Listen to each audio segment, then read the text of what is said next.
Comment peut-on utiliser le pattern builder et en quoi est-ce qu'il va pouvoir nous aider? On va d'abord voir comment l'utiliser et puis dans un deuxième temps, on va voir comment l'implémenter. Je vais supposer que j'ai une classe contrat. Les classes contrat dans les applications, c'est toujours des classes horriblement compliquées. Et en fait, le pattern builder me dit, pour pouvoir instancier des objets de type contrat, je vais commencer par mettre les paramètres du contrat, les paramètres que j'ai besoin de fournir pour la construction de cette classe, à un objet intermédiaire qui est précisément ce builder.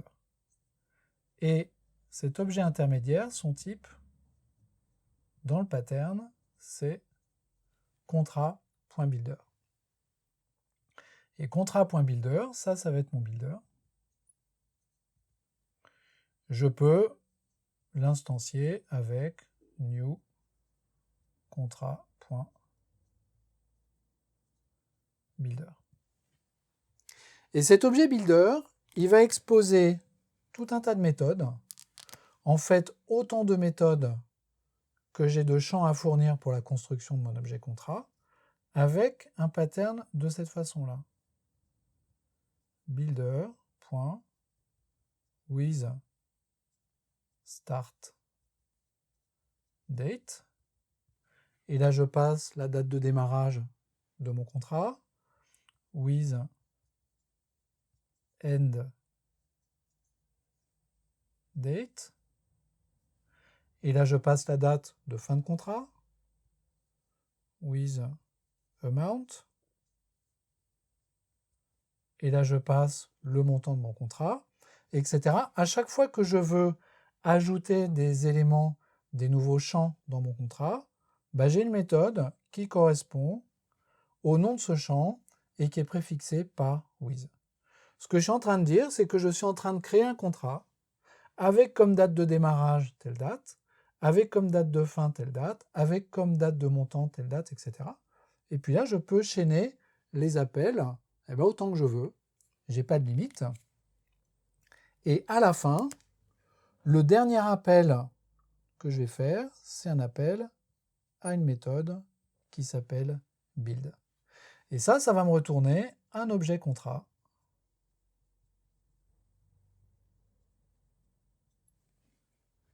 qui va être en fait créé par cette méthode build avec l'intégralité des informations que j'ai données là. Et vous voyez que par rapport au cas dans lequel on se trouvait tout à l'heure, on est dans une situation qui est nettement meilleure. Parce que là, je ne suis pas en train de créer une méthode unique qui va prendre 20, 30, 60 paramètres.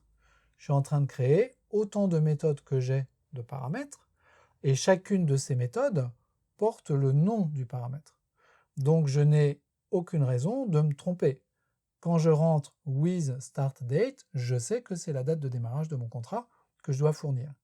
Si dans mon constructeur, je prends deux dates, la première est start date et la deuxième est end date, et que ces deux dates sont noyées dans 40 paramètres, je suis à peu près certain que dans mon application, des gens vont mettre end date à la place de start date et start date à la place de end date, et donc générer des contrats qui seront buggés. Donc ça règle ce problème du grand nombre de paramètres nécessaires pour construire un objet de type contrat. Ça règle également le problème des paramètres manquants. Si jamais je ne connais pas la date de fin de mon contrat parce qu'elle n'est pas encore fixée, eh bien je n'appelle pas cette méthode et le champ endDate ne sera pas initialisé au niveau de mon contrat.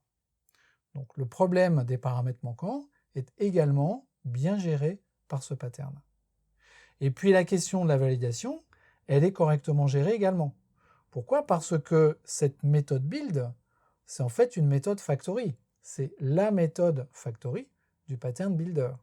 On pourrait dire que le builder, c'est un peu une espèce de factory plus sur stéroïde qui fait plus de choses que la factory. Mais il n'empêche que cette méthode build, c'est une méthode factory. À l'intérieur de ce build, je vais avoir un new contrat avec tous les paramètres dont j'ai besoin. Et donc si jamais il y a des règles de validation à appliquer, eh bien je vais pouvoir les appliquer avant que l'appel à new ne soit fait par cette méthode build. Donc ce pattern, ça permet de gérer le grand nombre de paramètres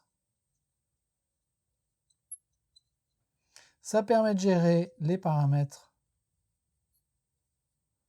manquants. Et ça permet de gérer la validation. De façon assez correcte et assez propre. Alors maintenant, on va voir comment implémenter ce pattern-là. Cet élément builder, après le contrat, là, le contrat.builder, comment est-ce qu'on fait pour créer ça? Et puis comment est-ce qu'on fait pour créer toutes ces méthodes with? Et comment est-ce que la méthode build, à la fin, va fonctionner?